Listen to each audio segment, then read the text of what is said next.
कैसे हैं आप लोग? मान लो स्टेशन पे बैठे हो और तुमने एक ट्रेन का हॉर्न सुना, थोड़ी देर बाद दूसरे ट्रेन का हॉर्न सुना। क्या बिना देखे ये बता सकते हैं कौन सा हॉर्न स्टेशन पे आते हुई ट्रेन का था और कौन सा हॉर्न स्टेशन से जाती हुई ट्रेन का है? बिना देखे। हाँ सर, सुन के कैसे बता देंगे सर बिना देखे? वो तो आवाज हमें सुनाई देगी, हाँ, लेकिन फर्क होता है थोड़ा सा।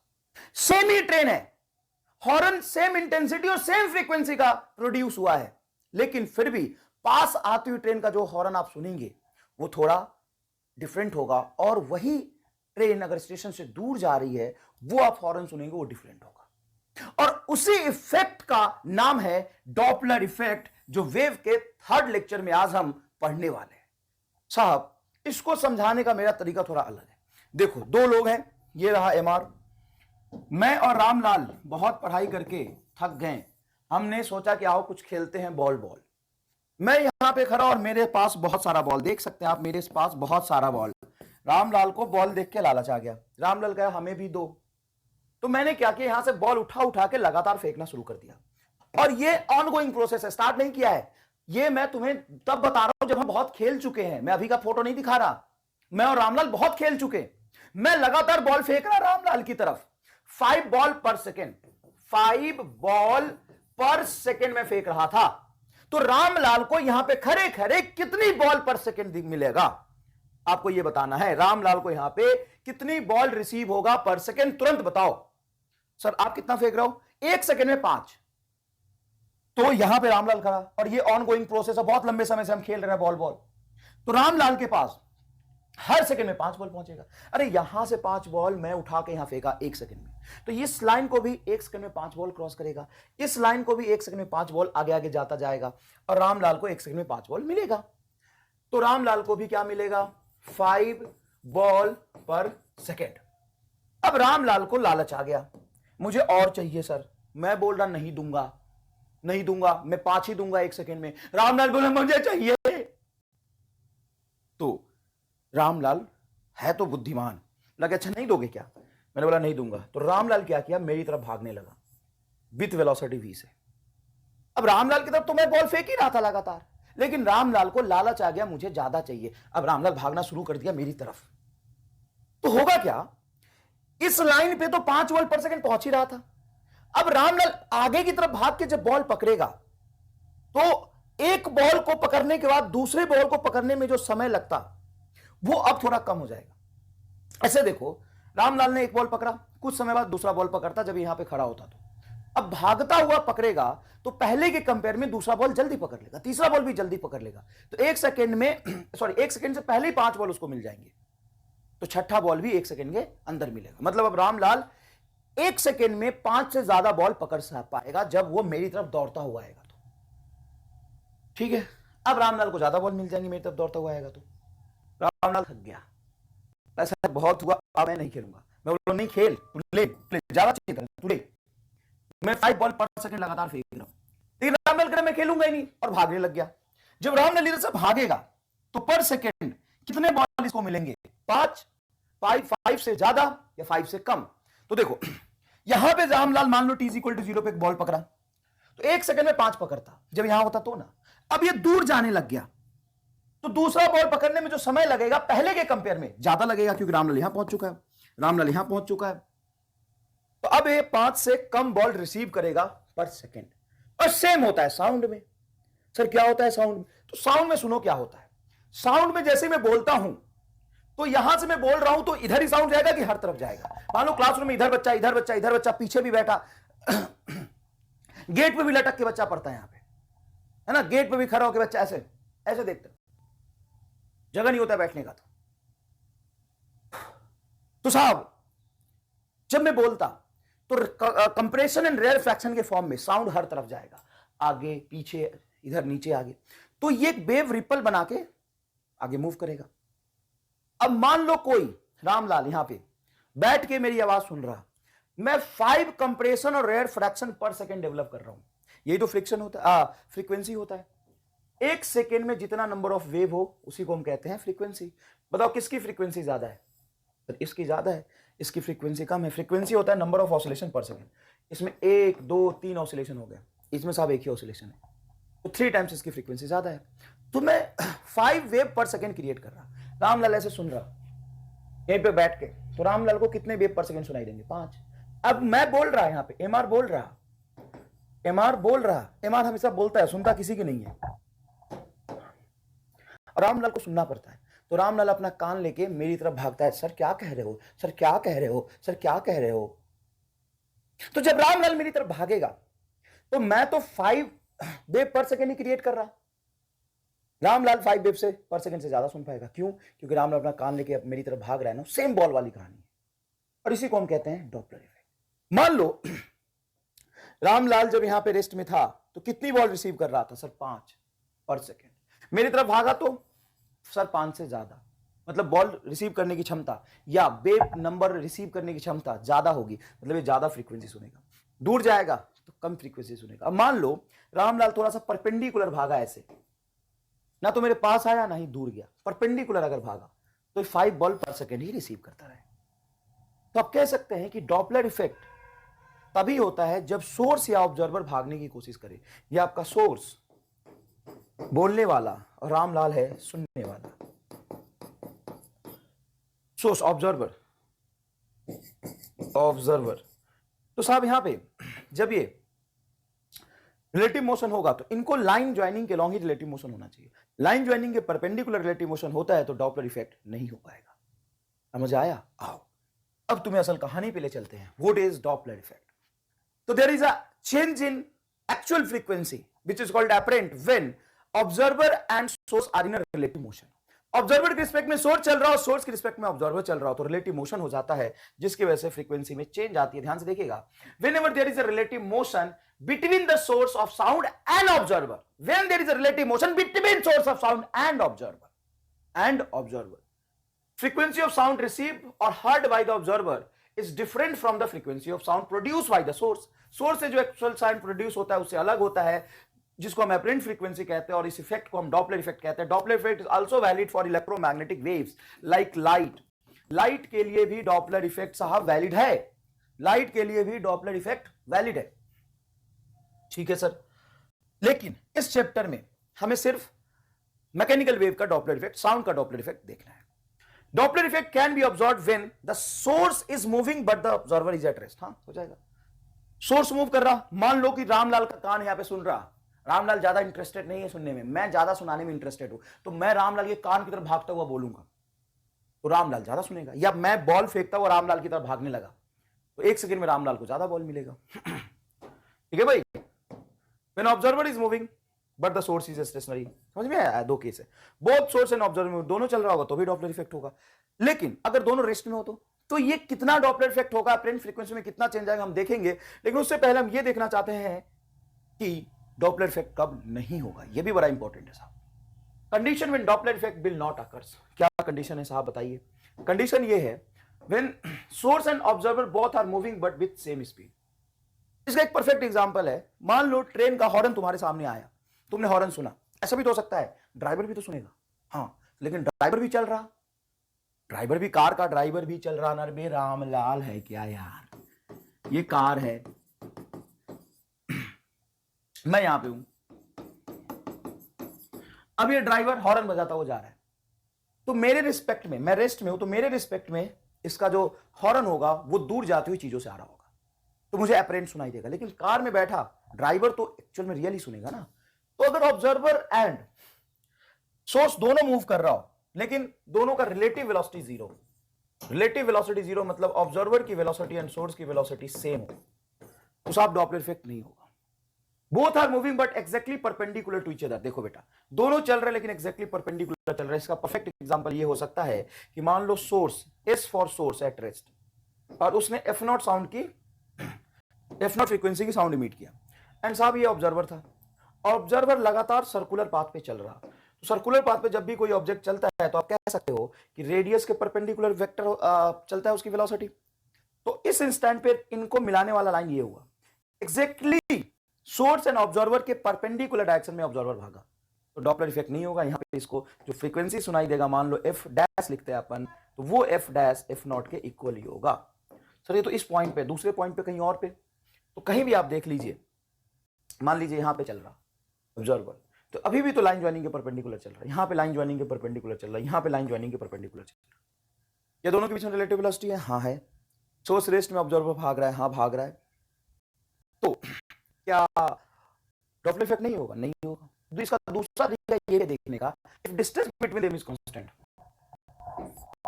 If distance between them is constant, उसी इंस्टेंट पे दोनों के बीच का डिस्टेंस कांस्टेंट है, मतलब पक्की बात है दोनों सेम वेलोसिटी चल रहा है, इस तरह से चल रहा है कि दोनों के बीच में डिस्टेंस कम नहीं हो रहा। ये 5 वॉल्यूम पर सेकंड रिसीव करता रहेगा अगर हर डायरेक्शन में 5 वॉल्यूम पर सेकंड निकल रहा है। समझ में आया कि नहीं? When they are moving with velocity greater than speed of sound, सुनिएगा, स्पीड ऑफ साउंड से ज्यादा स्पीड से अगर चलोगे तो डॉपलर इफेक्ट का कोई मतलब नहीं है। Does not depends upon distance between them, ये समझाऊंगा। डॉपलर इफेक्ट इस बात पे डिपेंड नहीं करता कि उनके बीच की डिस्टेंस कितनी है, उनके रिलेटिव मोशन मतलब रिलेटिव वेलोसिटी पे सिर्फ डिपेंड करता है। अच्छा एक पॉइंट और जो देता हूं, when both are at rest, both are at rest, दोनों रेस्ट पे है तो भी डॉपलर इफेक्ट नहीं होगा, क्योंकि दोनों रेस्ट पे है, उनके बीच की डिस्टेंस कांस्टेंट है, तो डॉपलर इफेक्ट नहीं होगा। ठीक है, बहुत बढ़िया। अब एक सवाल देखो, यहां पे जैसे आपने देखा था कि सोर्स रेस्ट यहां पे है और ऑब्जर्वर यहां है, तो डॉपलर इफेक्ट नहीं हुआ था बेटा। डॉपलर इफेक्ट क्या हुआ था? नहीं हुआ था। क्यों? क्योंकि सोर्स से हमेशा ऑब्जर्वर परपेंडिकुलर चल रहा है। ठीक है, लेकिन मान लो इस सोर्स को मैं सर्कुलर पाथ के सेंटर से बाहर जाके बिठा देता हूं, सोर्स को सर्कुलर पाथ के सेंटर से बाहर जाके बिठा देता हूं। देखिएगा यहां पे सोर्स है और ये हर तरफ साउंड इमिट कर रहा है, ये सोर्स हर तरफ साउंड इमिट कर रहा है, ये रेस्ट में है सोर्स और एफ नॉट फ्रीक्वेंसी की साउंड इमिट कर रहा है। यहां पे ऑब्जर्वर कुछ डिस्टेंस दूर, ऑब्जर्वर यहां पे सर्कुलर पाथ पे चल रहा, इस तरीके से सर्कुलर पाथ पे ऑब्जर्वर चल रहा, इस तरीके से सर्कुलर पाथ पे ऑब्जर्वर चल रहा। जब ऑब्जर्वर यहां पे था तो इस पॉइंट का नाम देता हूं मैं ए, यहां पे था, इस पॉइंट का नाम है बी, यहां पे सी, अब यहां पे डी। अब मुझे ये बताओ कि किस पॉइंट पे डॉपलर इफेक्ट होगा, किस पॉइंट पे डॉपलर इफेक्ट नहीं होगा, किस पॉइंट पे फ्रीक्वेंसी ज्यादा सुनाई देगा, किस पॉइंट पे कम सुनाई देगा। सुनना बेटा, यहां पे दो ऐसे पॉइंट है जहां पे डॉपलर इफेक्ट नहीं होगा। सोर्स देख यहां पे, अब तुम सोर्स एंड ऑब्जर्वर के बीच में लाइन ज्वाइनिंग देखोगे तो ये सोर्स, जब ये ऑब्जर्वर यहां था या ऑब्जर्वर यहां था, एग्जैक्टली आप महसूस कर सकते हैं बेटा, एग्जैक्टली आप महसूस कर सकते हैं। देखिए यहां पे कि जब पॉइंट ए पर है ऑब्जर्वर, पॉइंट ए पर है, देखो यहां पे सोर्स एंड ऑब्जर्वर के लाइन ज्वाइनिंग के परपेंडिकुलर चल रहा था ये वीओ स्पीड से, मतलब ए पे और सी पे तो डॉपलर इफेक्ट नहीं होगा। मान लो इसका रियल फ्रीक्वेंसी एफ नॉट है, तो ऑब्जर्वर जब ए पॉइंट पे होगा तो एफ ए सुनेगा और ऑब्जर्वर जब सी पॉइंट पे होगा तो एफ सी सुनेगा, ये एक्चुअल फ्रीक्वेंसी के बराबर होगा। There is a no Doppler effect. तो डॉपलर इफेक्ट क्या होता है ये तो समझना बहुत जरूरी है, साथ में ये भी समझना जरूरी है कि डॉपलर इफेक्ट कब नहीं होगा। आपको समझ आया? देखिए यहां से सोर्स एंड ऑब्जर्वर के लाइन ज्वाइनिंग के परपेंडिकुलर चल रहा, तो डॉपलर इफेक्ट ना होगा। अब यहां पे देखो तो थोड़ा बहुत ये सोर्स की तरफ आने की कोशिश कर रहा है वी नॉट स्पीड से। किस स्पीड से आने की कोशिश कर रहा है बेटा? वी नॉट स्पीड से। तो यहां पे डॉपलर इफेक्ट हो जाएगा, यहां पे डॉपलर इफेक्ट हो जाएगा, है ना। और यहां पे जो फ्रीक्वेंसी सुनाई देगा एग्जैक्टली बी पे, वो ज्यादा होगा अपरेंट फ्रीक्वेंसी से। ठीक है, और जब यहां पे देखोगे तो ऑब्जर्वर दूर जा रहा, सोर्स यहां पे, ऑब्जर्वर दूर जा रहा, तो यहां पे इस पॉइंट पे भी, ये पॉइंट कौन सा है? ये डी था, सॉरी डी है, तो बोलोगे कि डी पे जो फ्रीक्वेंसी होगा वो एफ नॉट से कम होगा, और ए और सी पे, ए का फ्रीक्वेंसी सी का फ्रीक्वेंसी एफ नॉट के बराबर है। जबरदस्त कंसेप्चुअल सवाल है, बढ़िया सवाल है, मस्त है। ठीक है सर, ये तो बातें हो गई डॉपलर इफेक्ट कब नहीं होगा। अब जब डॉपलर इफेक्ट होगा तो फ्रीक्वेंसी किस तरीके से चेंज होगी, साउंड वेव का वेवलेंथ भी किस तरीके से चेंज होगा वो बताइए। बहुत इंपॉर्टेंट कंसेप्ट है, और इसका जो डेरिवेशन किताबों में आप देखेंगे 1.5 पेज का होता है।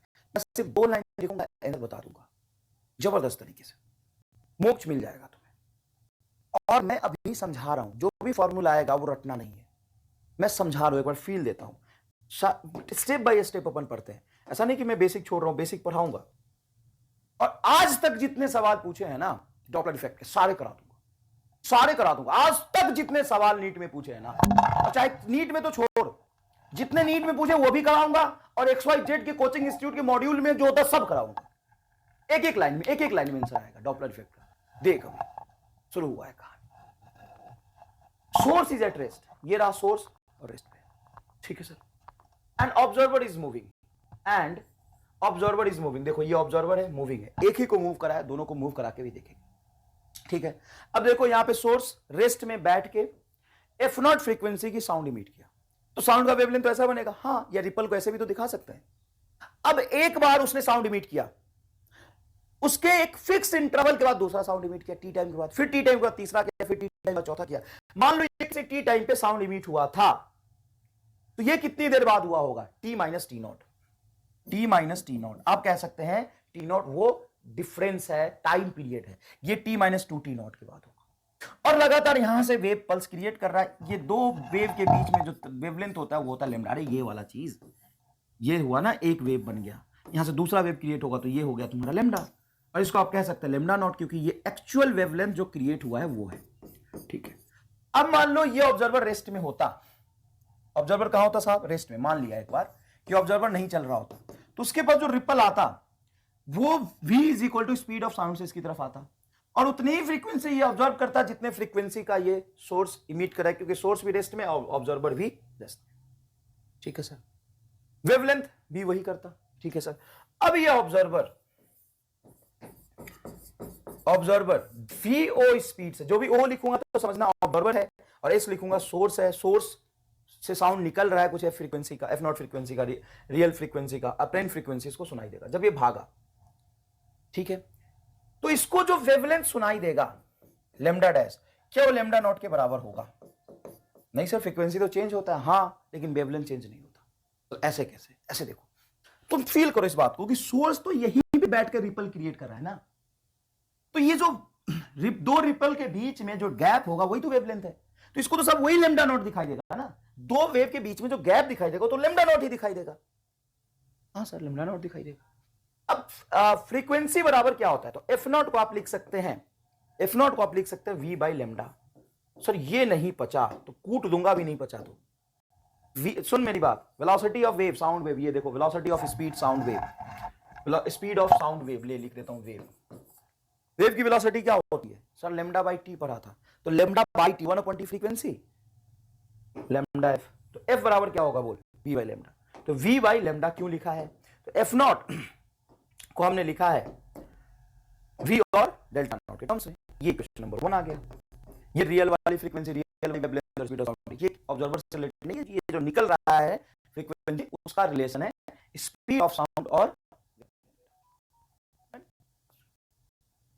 अब यहां पे जो ऑब्जर्वर भागता हुआ साउंड सुन रहा है, और साउंड इसकी तरफ कितने से आ रहा है, वी से।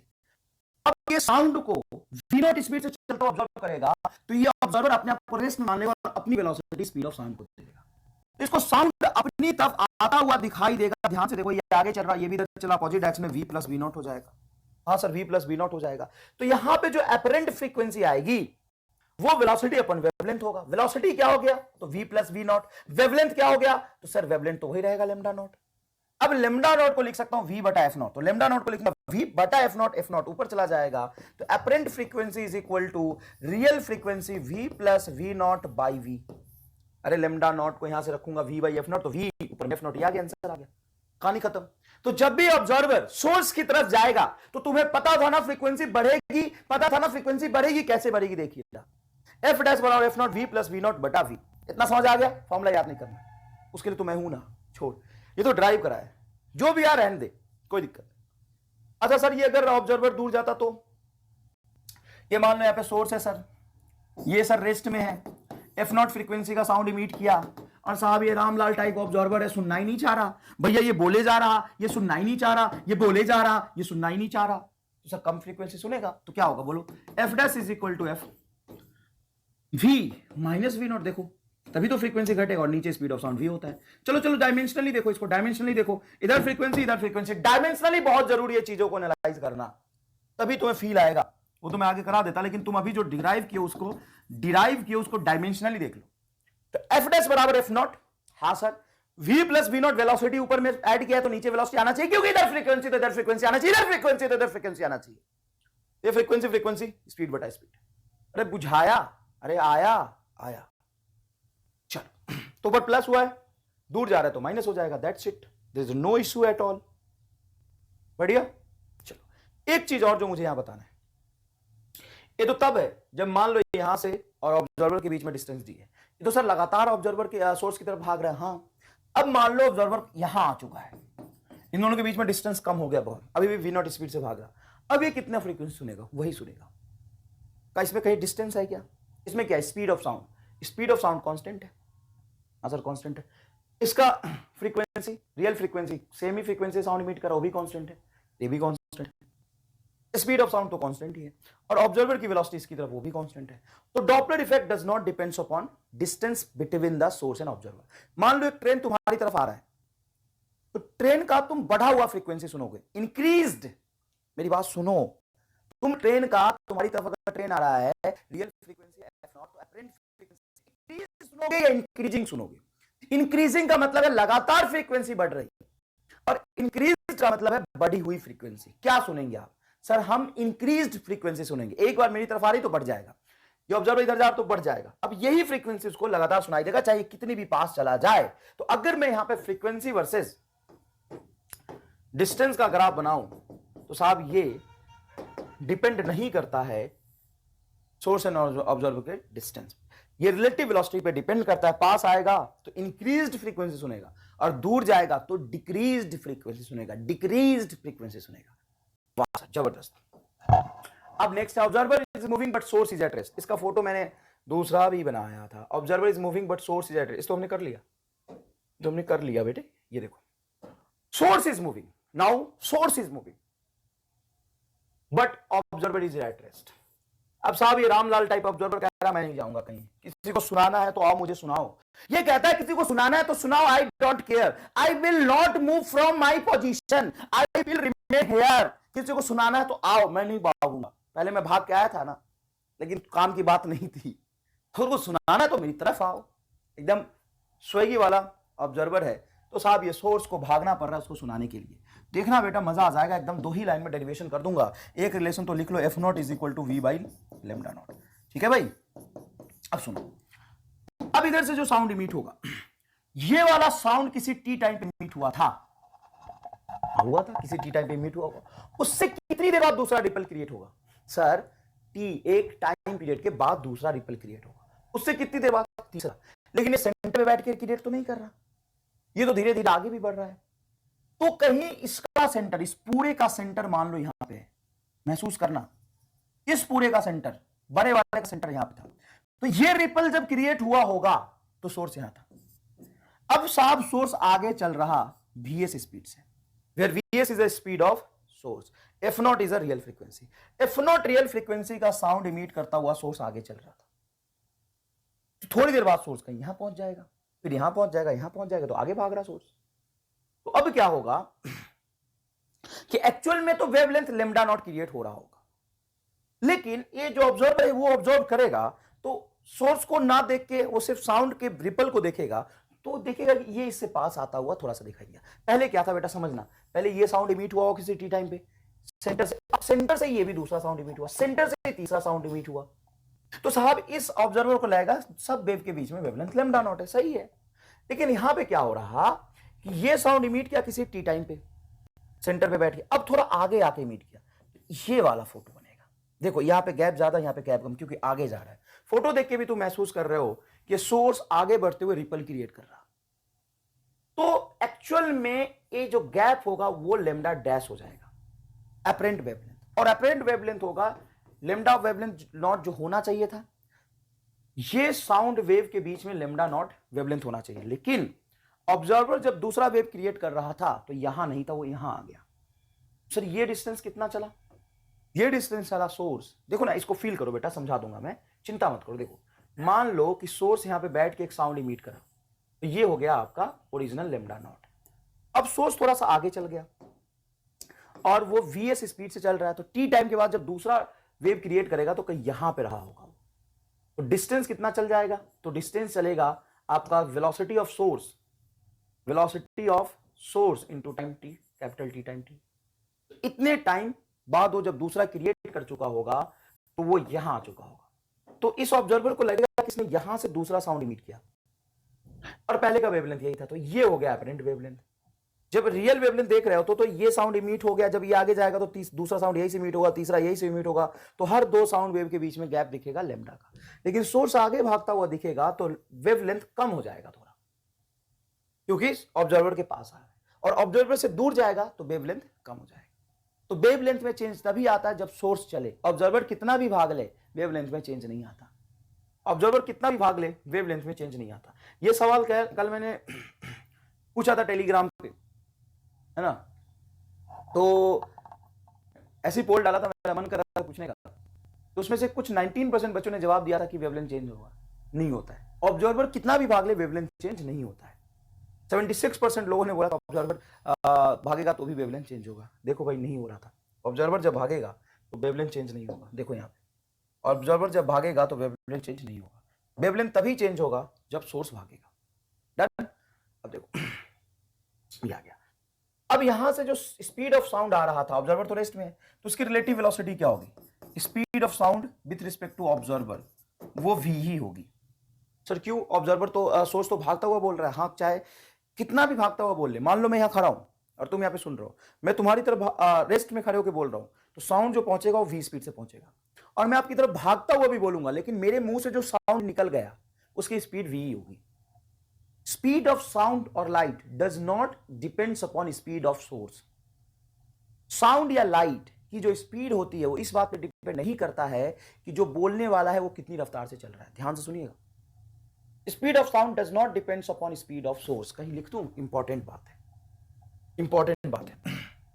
Speed of sound, speed of sound wave does not DOES, sorry, does not depends on speed of source. Source कितना भी तेजी भागते हो बोले, वहां से साउंड का रिपल जो क्रिएट होगा वो v स्पीड से इसकी तरफ आएगा। ये तो v हो गया, तो यहां से फ्रीक्वेंसी लिखेगा बेटा speed v divided by lambda dash. Lambda dash होगा आपका lambda naught minus v not T. एक बात बताओ, लेमडा नॉट को क्या लिख सकते हैं यहां से? तो v बाई एफ नॉट। तो इसको लिखेंगे v by F naught, v divided by v by F not. t को 1 अपॉन एफ नॉट लिख सकते हैं, तो v बाई एफ नॉट। ये हो गया आपका f डैश। यहां से एफ नॉट कॉमन निकल के ऊपर आ जाएगा, तो f dash is equal to f into F naught. ये तुम समझ गए क्या होगा? यहां लिख देता हूं, f डैश हैंग कर रहा है यार। f dash is equal to F naught v बटा v माइनस v। तो यहां पे क्या हुआ था सर? सोर्स ऑब्जर्वर के पास आ रहा था, तो फ्रीक्वेंसी क्या होना चाहिए? बढ़ना चाहिए। तो सर ये तो वेलोसिटी नीचे आ गई। कोई बात नहीं, आ गई तो आ गई। और डिनोमिनेटर में माइनस होगा तभी फ्रीक्वेंसी इंक्रीज होगा। फ्रीक्वेंसी इंक्रीज किया। अब मान लो सोर्स ऑब्जर्वर से दूर भागे तो क्या होगा? सोर्स ऑब्जर्वर से अगर दूर भागे तो क्या होगा? मान लो यहां पे सोर्स जो है दूर भाग रहा है vs स्पीड से और ऑब्जर्वर रेस्ट में, तो इस बार जो इसको फ्रीक्वेंसी सुनाई देगा, कितना सुनाई देगा? तो देखो ध्यान से, F dash is equal to F naught v बटा v प्लस वी एस। दूर भागे तो फ्रीक्वेंसी कम होगा, और कम तभी होगा जब डिनोमिनेटर में आप प्लस करें। तो ये आ गया था। अभी मैंने तुम्हें रटना नहीं सिखाया है, ये तो डेरिवेशन है, रहने दे, जान दे। तू कंफ्यूज हो जाएगा, कब प्लस कब माइनस, बहुत ज्यादा कंफ्यूज हो जाएगा। अब मैं तुम्हें सिखाऊंगा एम आर स्टार। तो इस छोटे से फॉर्मूले में एम आर स्टार की क्या जरूरत है? अबे रामलाल, ये छोटा सा फॉर्मूला नहीं है। जब सोर्स एंड ऑब्जर्वर दोनों चलेगा तब उसका भी डिराइव कर दो सर। अच्छा, डिराइव कर दूं तेरे लिए, मैं डिराइव कर दूं? रामलाल, 2 का डेरिवेशन कर दिया, वही बहुत है। और वो भी किताब में 1.5 पेज में कराते, बहुत आसानी से मैंने करके आपको बता दिया। तो सर आप क्या करें? मैं ऐसा बताऊंगा फिर से, वही पुरानी बात, याद करना तो छोड़, भूलना मुश्किल होगा। फॉर्मूला जब सवाल करेंगे तो भी अच्छे से याद रहेगा सर। अरे बहुत याद रहेगा। तू सुन ना, तेरी औकात कम होती है, तू सवाल ज्यादा पूछता है। सर ये पढ़ लेंगे तो सिलेक्शन हो जाएगा क्या? सर इतना पढ़ेंगे तो सिलेक्शन होगा क्या? अरे अपनी दिमाग की भी औकात होती है, उसको बढ़ा। और बार बार ये नॉनसेंस वाली सवाल मत पूछा कर। और ये सवाल वही लोग पूछते जो कभी लेक्चर देखते नहीं। लेक्चर एक बार देखो तो सही, तब तुम्हें महसूस होगा कि कितना कंटेंट पढ़ा है। सफिशिएंट ये पढ़ के तू आईटी एडवांस निकाल ले। ढंग से अगर कंसेप्ट सीख के सवाल की प्रैक्टिस कर ले तो इतना अच्छे से कंसेप्ट सिखा रहा हूं। सुन मेरी बात, एक छोटा सा सवाल है आपसे। ये बताओ, कभी आपने ये सुना है, मतलब घर में बड़े बुजुर्ग कहते हैं ऊपर वाला सब सुन रहा है, आज तुम मुझे कुछ भी कह लो ऊपर वाला सब सुन रहा है ना? कोई भी कहीं लड़ाई होता है या किसी के साथ बुरा होता है तो कहता है ऊपर वाला सब सुन रहा है। नहीं सुना? ऊपर वाला सब सुनता है बेटा, कुछ भी कर लो ऊपर वाला सब सुनता है। ऊपर वाला सब देखता भी है सर, हमने तो सुना ऊपर वाला सब देख रहा है। तुम आज मुझे कूटे हो ना, ऊपर वाला सब देख रहा है, एक दिन सजा देगा तुम्हें। तो देखता ही है, बहरा है क्या? सुनता नहीं है? सुनता नहीं है? भगवान सुनते नहीं है, बहरे हैं क्या? सिर्फ देखते हैं? अरे सुनते भी है भाई, भगवान सुनते भी है। तो ऊपर वाला हमेशा सुनता है, बोलता नहीं है कुछ। भगवान को कोई बोलते हुए सुना है क्या? नहीं, भगवान बोलते नहीं है, भगवान सिर्फ सुनते हैं। तो ऊपर वाला सब सुन रहा है, बोलने वाला कौन है? हम नीचे छोटे छोटे इंसान, हम चिल्ला चिल्ला के ऊपर सुना रहे हैं भगवान को। तो ऊपर वाला सब सुन रहा है, ऊपर वाला बोलता नहीं। और बोलता कौन है? नीचे वाला। बोलता कौन है? नीचे वाला। समझ आया? तो यहां पे वेलोसिटी का फॉर्मूला तुमने देखा होगा ध्यान से, तो सुनने वाले की वेलोसिटी ऊपर आई है, बोलने वाले की वेलोसिटी हमेशा नीचे है। सुनने वाला हमेशा बड़ा है बोलने वाले से। सुनने वाला बोलने वाले से बड़ा है ना। अब जिसके औकात कम होती है ना, खूब चीख चीख के चिल्लाता है, बोलता ज्यादा है, काम कम करता है। सर ये बात तो आपके साथ भी हो सकता है, आप बोलते ज्यादा हो। मतलब मैं ज्यादा बोलता हूं? हाँ बिल्कुल सर ज्यादा बोलते हो, आप ही सुनाते रहते हो। हाँ तो ठीक है, मैं छोटा आदमी हूं ना भाई, तू बड़ा है, तो सिर्फ सुनता है मुझे। और सुनने वाला हमेशा सुनाने वाले से बड़ा होता है। तो आप मेरे से ज्यादा महान हैं, आप युगांडा वासी हैं, है ना? युगांडा के भगवान हैं आप बोलते नहीं, सिर्फ सुनते हैं। युगांडा के भगवान भाई साहब। अच्छा सर हम युगांडा के भगवान हैं, हाँ। तो ऊपर वाला सब सुनता है, मेरी बात सुनो। तो ये इसलिए बताया कि दिमाग में थोड़ा सा बैठे, क्या बिठाना है, आप सुन मेरी बात। ऊपर वाला सिर्फ सुनता है, तो सुनने वाला ऊपर होगा, ऑब्जर्वर, और सुनाने वाला नीचे होगा। मैं सुनाता रहता हूं, मैं नीचे रहूंगा, मैं छोटा आदमी हूं, तो बड़ा आदमी है। तो देख यहाँ पे जो अपरेंट फ्रीक्वेंसी होगा, जो अपरेंट फ्रीक्वेंसी होगा, एक्चुअल फ्रीक्वेंसी एफ नॉट वीवीओ बटा वीवीएस। वीओ ऊपर, ऑब्जर्वर की वेलोसिटी ऊपर, और सोर्स की वेलोसिटी नीचे। सोर्स हमेशा नीचे रहेगा। ठीक है सर, सोर्स हमेशा नीचे रहेगा, ये बात तो हमें समझ आ गया। स्पीड ऑफ सोर्स, ट्रेन चल रही, कार चल रही, सायरन चल रहा, सिटी चल रहा, बोलता हुआ कुत्ता भाग रहा, तू भाग रहा, देखिए जैसा है। हाँ, बोलने वाला हमेशा सोर्स, सोर्स जहां साउंड निकल रहा होता है वो नीचे होता है, ऑब्जर्वर की वेलोसिटी ऊपर होती है। ये रख ले सर। बीच में साइन वाइन का क्या करोगे? नहीं कुछ नहीं, ये रखना है तुम्हें। और 100% फॉर्मूला में सवाल पढ़ने से पहले ये लिख लेना है। अगर डॉपलर का सवाल है तो ये लिख लेना है, डॉपलर का सवाल है तो ये चिपका दे। अच्छा सर, वेरी गुड। डॉपलर का सवाल होते ही ये चिपका दो। हाँ, जहां भी डॉपलर का सवाल है ये चिपका दो। ठीक है, अब आओ ये क्वेश्चन में। क्वेश्चन कह रहा कि source is moving towards the observer. ये सोर्स जो है वो ऑब्जर्वर की तरफ जा रहा, but observer is moving away. जो ऑब्जर्वर ये मूविंग अवे है। तो थोड़ा सोचो, ये बबीता जैसी है और ये रामलाल है। रामलाल बबीता को कुछ सुनाना चाह रहा, रामलाल यहां पे सोर्स है, कुछ कहना चाह रहा बबीता से, उसके पीछे पीछे भाग रहा, सुनो मेरी बात, सुनो मेरी बात। बबीता को इंटरेस्ट तो छोड़ो, सुनना ही नहीं उसको। ऐसा नहीं कि बबीता रेस में बैठी, आओ सुनाओ, बबीता कह रही नहीं मैं नहीं सुनूंगी, मैं नहीं सुनूंगी, तो बबीता दूर जा रही। मतलब ये ऑब्जर्वर जो है, जो सुनता है, वो दूर भाग रहा, बोला मुझे इंटरेस्ट नहीं है, मैं नहीं सुनूंगा। ये रामलाल पीछे भाग रहा, सुन लो ना, अरे सुनो ना। रामलाल लगातार सुनाने की कोशिश कर रहा, रामलाल इसकी तरफ भाग रहा, सुनाने की कोशिश कर रहा, और ज्यादा तेजी से दौड़ रहा है फ्रीक्वेंसी बढ़ा के, फ्रीक्वेंसी बढ़ाने के लिए। तो जो सोर्स है वो फ्रीक्वेंसी बढ़ाना चाह रहा, बबीता दूर भागी, वो सुनना ही नहीं चाह रही। तो अब देखो तुम्हें अपरेंट फ्रीक्वेंसी जो बबीता को सुनाई देगा वो एफ नॉट वी वीओ बटा वी वी एस होगा। हाँ सर, वी वीओ बटा वी वी एस होगा। मेरी बात सुन, मजा आ जाएगा सुन के। ऑब्जर्वर सुनना नहीं चाह रहा, फ्रीक्वेंसी घटाएगा तो माइनस लिख दे।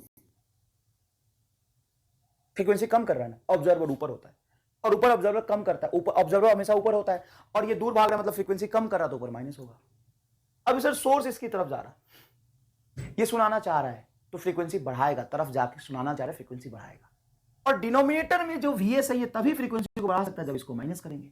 डिनोमिनेटर माइनस होता है तो फ्रीक्वेंसी बढ़ता है। तो तुम्हें बस यही देखना है, ये सुनाना चाह रहा है लेकिन वो सुनना नहीं चाह रही, ये सुनाना चाह रहा है लेकिन सुनना नहीं चाह रही, सुनना नहीं चाह रही तो फ्रीक्वेंसी कम करेगा, देखो माइनस कर दिया। ये सुनाना चाह रहा है तो फ्रीक्वेंसी बढ़ाएगा, तो देखो माइनस कर दिया। डिनोमिनेटर माइनस मतलब वैल्यू बढ़ेगा, कहानी खत्म। रामलाल बहुत भागा, बबीता के पीछे, बार बार सुनाना चाहा, बबीता नहीं सुनना चाह रही थी। रामलाल को आया गुस्सा, रामलाल बोला जा नहीं सुनाऊंगा, छोड़। रामलाल दूर भागने लगा, कह रहा ठीक है, इट्स ओके, अब मैं सुनाना तो छोड़, मैं नहीं सुनाना चाहूंगा, मैं रुकूंगा नहीं, मैं भाग रहा हूं तुमसे। रामलाल भागने लग गया। अब ये नहीं सुनाना चाह रहा। बबीता बोली it's okay, I don't mind, मैं भी सुनना नहीं चाहती तुम्हें। बबीता कह रही आई डोंट माइंड, मैं भी सुनना नहीं चाहती तुम्हें। रामलाल कह रहा मैं भी सुनाना नहीं चाहता तुम्हें। बबीता कह रही मैं भी नहीं सुनना चाहती। रामलाल कह रहा मैं भी नहीं सुनाऊंगा। तो इस बार जो फ्रीक्वेंसी ये सुनेगा उसमें वीवीओ बटा वीवीएस क्या रटेगा, बोल वीवीओ बटा वीवीएस। अब आया बात, ये दूर जा रहा, फ्रीक्वेंसी नहीं सुनाना चाहेगा तो कम करेगा। कम कैसे करेगा, तो कम कम कैसे होगा, जब नीचे प्लस करोगे कम होगा। अरे हाँ सर, नीचे प्लस कर दो कम हो गया, सोर्स की वेलोसिटी नीचे। और कम करने की इंटेंशन है तो डिनोमिनेटर को बढ़ाओगे तभी तो ओवरऑल वैल्यू कम होगा। हाँ, ऑब्जर्वर दूर भाग रहा, ये भी नहीं सुनना चाह रहा, तो फ्रीक्वेंसी कम करेगा तो माइनस। एकदम सही बताया बे, एकदम सही है, आंसर आ गया, इस केस का आंसर आ गया। अब धीरे धीरे समय का परिवर्तन हुआ, धीरे धीरे समय का परिवर्तन हुआ। बबीता को थोड़ा रियलाइज हुआ रामलाल बहुत पीछे भागा था, थोड़ा तो था रामलाल में अच्छाई। चलो कोई बात नहीं, सुनते हैं रामलाल क्या सुनाना चाह रहा था, एक बार सुनते तो हैं, कहानी बहुत इंटरेस्टिंग है। अब जैसे ही इस बबीता को थोड़ा सा रियलाइज हुआ कि रामलाल अच्छा इंसान है, इवन अच्छा ही नहीं, रामलाल तो युगांडा का प्रिंस है। और जैसे ही बबीता को पता चला कि रामलाल युगांडा का प्रिंस है, बबीता सुनना चाह रही, क्या राम प्रिंस है, सुनना चाह रही। तो बबीता आई, सुनाओ ना। रामलाल एटीट्यूड, अच्छा जब मैं पीछे भाग रहा था तो नहीं सुनाऊंगा। बबीता कह रही सुनाओ ना, बबीता कह रही सुनाओ ना। रामलाल कह नहीं सुनाऊंगा। बबीता कह रही सुनाओ ना, रामलाल कह नहीं सुनाऊंगा। मतलब अभी भी जो सोर्स है वो इसको नहीं सुनाना चाह रहा। बहुत इजी है बेटा, बहुत इजी है। क्या है सर, वी वीओ बटा वी वीएस की कहानी है, तुम्हें ये तो फील दिला दिया मैंने। बोल, सोर्स नहीं सुनाना चाह रहा, अभी भी दूर भाग रहा, तो फ्रीक्वेंसी कम करेगा। और सोर्स नीचे होता है, फ्रीक्वेंसी कम करेगा, कैसे करेगा, प्लस करके। नीचे डिनोमिनेटर में प्लस करोगे तभी तो फ्रीक्वेंसी कम होगा बेटा। ये बबीता सुनना चाह रही, रामलाल की तरफ भागा। अब जब सुनना चाह रहा, रामलाल की तरफ भागा, फ्रीक्वेंसी बढ़ेगा, कैसे बढ़ेगा, प्लस करके। अब बबीता कुछ भागती रही, एकदम भागती रही। पहले क्या था, रामलाल सुनाना चाहता था, बबीता सुननी नहीं चाहती।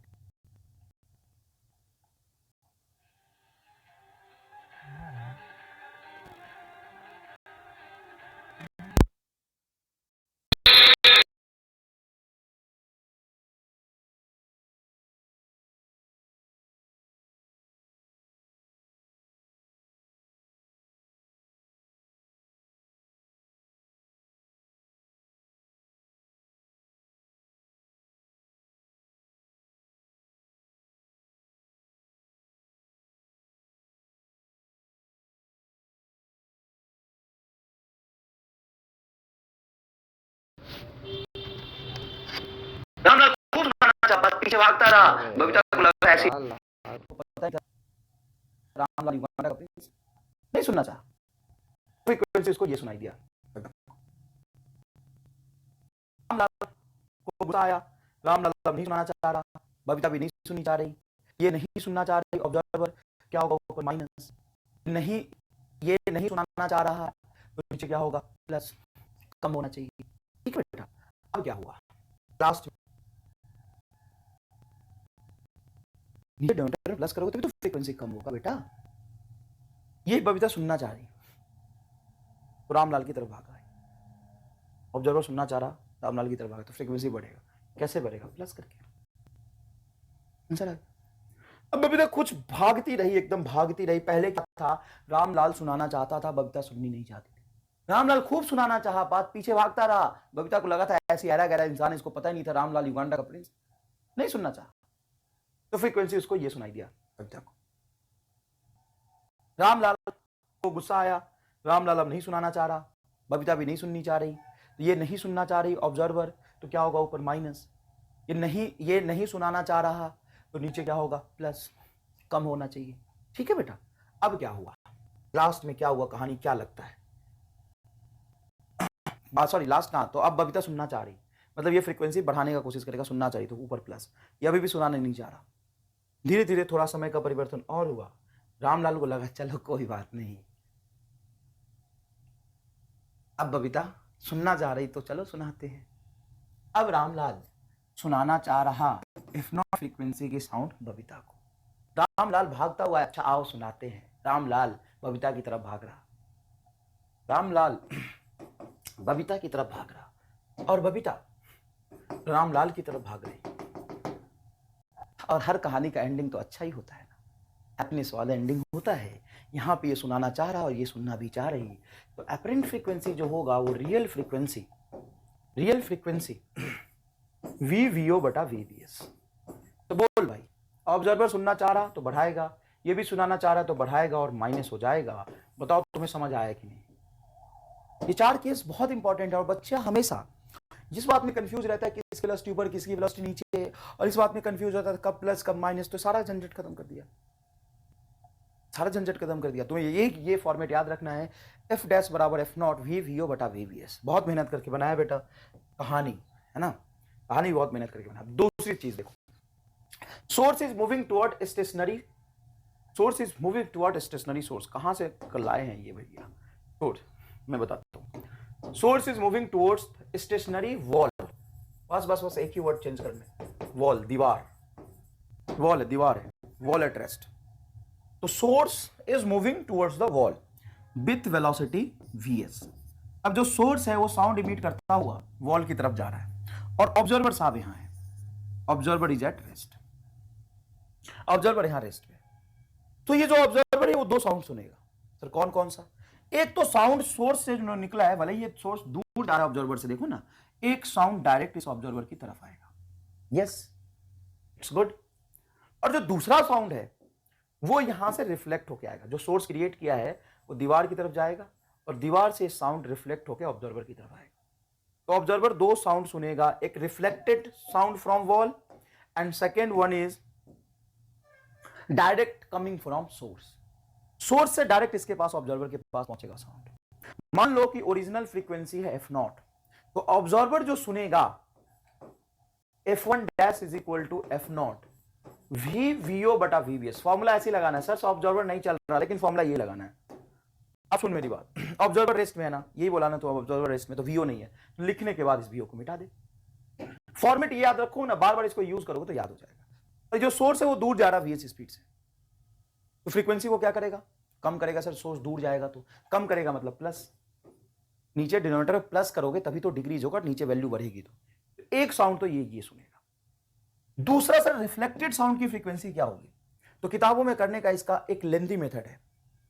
तो बोलो बोलो बाबू क्या चाहिए, मजदूरी चाहिए कि हमारे स्टार चाहिए? एकदम मोक्ष दिला दूंगा, एकदम मोक्ष तो तुम्हें यही मिल गया होगा, लेट गए होगे एकदम, काश तो मेरे सामने होते, मजा आ जाता एकदम। कोई बात नहीं, बताओ क्या कहते हो, चाहिए? अरे बोलो चाहिए। नहीं सर आप तो अभी तो पिछले वाले से नहीं उबर पा रहे हैं, तो थोड़ा गैप गैप में मोक्ष दिलाया करो।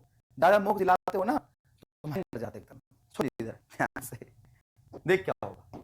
असल में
तो किताबों में करने का इसका एक लेंथी मेथड है। तो बोलो बोलो बाबू क्या चाहिए, मजदूरी चाहिए कि हमारे स्टार चाहिए? एकदम मोक्ष दिला दूंगा, एकदम मोक्ष तो तुम्हें यही मिल गया होगा, लेट गए होगे एकदम, काश तो मेरे सामने होते, मजा आ जाता एकदम। कोई बात नहीं, तो बताओ क्या कहते हो, चाहिए? अरे बोलो चाहिए। नहीं सर आप तो अभी तो पिछले वाले से नहीं उबर पा रहे, तो थोड़ा गैप गैप में मोक्ष दिलाया करो, ज्यादा मोक्ष दिलाते हो ना तो हम हैंग कर जाते एकदम। सुन इधर ध्यान से, देख क्या होगा। असल में ये जो वॉल है, वॉल को मान लो मिरर, दीवार को मान लो मिरर। एक जबरदस्त तरीका बता रहा हूं एम आर स्टार, यहां से जो मोक्ष मिलेगा ना तुम्हें, एकदम क्या बताऊं अब देख, अब ये ऑब्जर्वर तो रेस्ट में है और ये सोर्स इसकी तरफ आ रहा, तो सोर्स का एक इमेज बना लो, इमेज ऑफ सोर्स। तो प्लेन मिरर की इमेज की क्या कहानी होती है, जितने डिस्टेंस पे ये सोर्स है उतने ही डिस्टेंस पे सोर्स का इमेज बनेगा, और जितने स्पीड से ये ऑब्जेक्ट जो सोर्स है मिरर की तरफ आ रहा था, सोर्स का इमेज भी उतनी स्पीड से मिरर की तरफ आएगा, और जितनी फ्रीक्वेंसी का साउंड ये इमिट कर रहा था, इसका इमेज भी उतनी फ्रीक्वेंसी का साउंड इमिट करता हुआ इधर आएगा। Okay sir, got it sir, got it. Okay you got it, then next listen. अब तुम क्या करो कि इस रिफ्लेक्टेड साउंड को ना एज्यूम करके तुम ये मान लो कि यहां से इमेजिनरी सोर्स, जो सोर्स का इमेज है उसको कहेंगे अपन इमेजिनरी सोर्स। इमेज है ना तो इसको कहेंगे इमेजिनरी, इमेजिनरी सोर्स।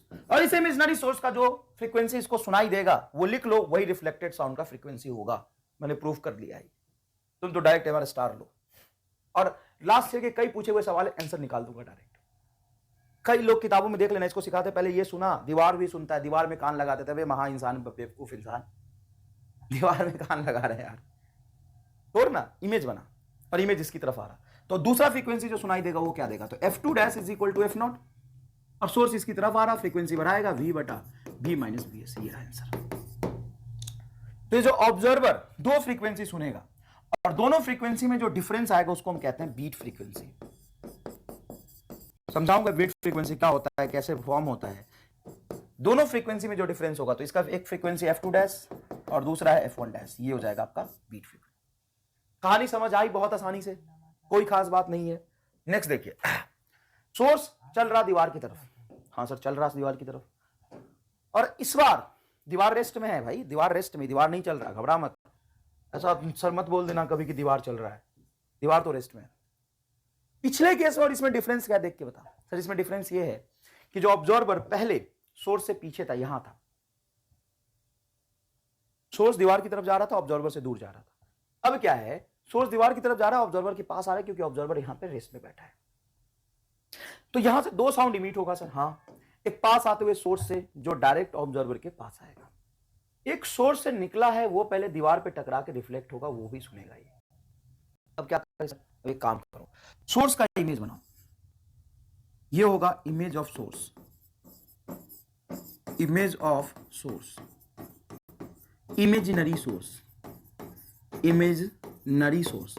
और साहब ये इमेजिनरी सोर्स जो है, ये जो इमेजिनरी सोर्स है वो ऑब्जर्वर के पास आ रहा है vs स्पीड से। अब ये ऑब्जर्वर दो साउंड सुनेगा, एक ओरिजिनल सोर्स से सुनेगा, डायरेक्ट ओरिजिनल सोर्स से, ये वाला, और उसका जो फ्रीक्वेंसी होगा f1 डैश बराबर f0, डायरेक्टली रियल सोर्स की वजह से जो सुना है, पास आता हुआ है, तो v बटा ऑब्जर्वर तो रेस्ट में, v minus vs। Sir minus कर दिया, पास आ रहा है तो करूंगा, सोर्स नीचे होता है और माइनस करूंगा तभी डिनोमिनेटर में माइनस होगा तो वैल्यू बढ़ेगी। ओ हो बहुत बढ़िया सर, अरे बहुत बढ़िया सर। तो f0, ये सोर्स भी पास आ रहा, इमेजिनरी सोर्स भी पास आ रहा, रिफ्लेक्टेड की बात ही नहीं करूंगा, इमेज बना के जैसा इसका स्पीड है वैसा स्पीड कर दूंगा, तो ये क्या हो जाएगा सर, तो ये होगा v बटा v माइनस vs। अब तुमसे एक सवाल पूछेंगे, what is the beat frequency observed by the observer? Beat frequency by observer, बोलो रामलाल, 0। तो अगर ऑब्जर्वर सोर्स एंड वॉल के बीच में है तो दो सेम एपरेंट फ्रीक्वेंसी सुनता है, तो दोनों का डिफरेंस क्या हो जाएगा, 0। कोई खास बात नहीं साहब। अब देखो source at rest and observer भी at rest, both are at rest, दोनों रेस्ट में। सोर्स ने एफ नॉट साउंड की फ्रीक्वेंसी मीट करा, सोर्स भी रेस्ट में और ऑब्जर्वर भी रेस्ट में, दोनों रेस्ट में साहब। सोर्स भी रेस्ट में है, ऑब्जर्वर भी रेस्ट में है और वॉल भी रेस्ट में ना ना ना ना ना ना, अच्छा बॉल भी रेस्ट में। चलो चलो एक और कहानी सुना दो, बॉल रेस्ट में। तो इस ऑब्जर्वर को दो साउंड सुनाई देगा, एक डायरेक्ट सोर्स से आ रहा, सोर्स भी रेस्ट में ऑब्जर्वर भी रेस्ट में, तो ओरिजिनल सुनेगा, और एक इससे टकरा के वापस आ रहा, इससे टकरा के जो वापस आ रहा वो भी सेम ही फ्रीक्वेंसी का साउंड होगा। क्यों सर? तो ना तो वॉल चल रहा, ना तो सोर्स चल रहा, ना ऑब्जर्वर चल रहा, सोर्स का जो इमेज बनेगा वो भी रेस्ट में होगा, तो कोई खास बात नहीं है। लेकिन अपने को खास बात पढ़ना है साहब, औकात देखिए अपनी, खास बात पढ़ेगा। औकात तुम्हारी 5 पैसे की नहीं और खास बात पढ़ेगा। सर औकात बढ़ रही है हमारी, अब ऐसे मत करो, औकात बढ़ रही। कई लोग कहते हैं कि सर औकात हमारी बढ़ रही औकात बढ़ रही साहब, ठीक है, बढ़ाओ, हम भी यही चाहते हैं, हमारा उद्देश्य भी यही था कि आपकी औकात बढ़े, है ना। चलो तो वॉल इज मूविंग, सर इतना मत बढ़ाओ, wall is moving with velocity vw, wall is moving with velocity vw। आओ, source and observer is at rest but wall is moving, दीवार चल रहा, चट्टान, वो कहेगा माउंटेन, वो चल रहा है vw वेलोसिटी से। अब बताओ ये जो रिफ्लेक्टेड साउंड की फ्रीक्वेंसी सुनेगा वो क्या सुनेगा? बोलो बोलो रामलाल क्या चाहिए? ये सवाल सबसे मुश्किल माना जाता है डॉपलर इफेक्ट का, यही सवाल सबसे मुश्किल माना जाता है। कोई दिक्कत नहीं है, अपने पास है एमआर स्टार। ये एमआर स्टार जो डॉपलर का मैंने आपको पढ़ाया है, आप सिखाइएगा 4-5 लोगों को, है ना। ये पुण्य का काम आप भी कीजिए, जो हम कर रहे हैं वो आप भी कीजिए, है ना। दिमागी रूप से बहुत पैदल विद्यार्थी दुनिया में घूम रहे हैं, उसको पकड़ के इतना तो तुमने सीख लिया होगा डॉपलर इफेक्ट कि 2-4 लोगों को सिखा सकता है। तो जो जहां बैठा है, जो जहां बैठा है, देखो बेटा एमआर स्टार बांटने से एमआर स्टार बढ़ता है। जितना आप दुनिया को एमआर स्टार बांटेंगे, आपके अंदर खुद से एमआर स्टार पैदा लेगा। कई लोग मैसेज करते हैं मुझे, है ना, यूट्यूब पे भी आगे कई लोग मैसेज करते रहते हैं, टेलीग्राम पे, व्हाट्सएप करते रहते हैं कि सर मैंने नया एमआर स्टार बनाया है, अच्छा लगता है, I like it, I like it.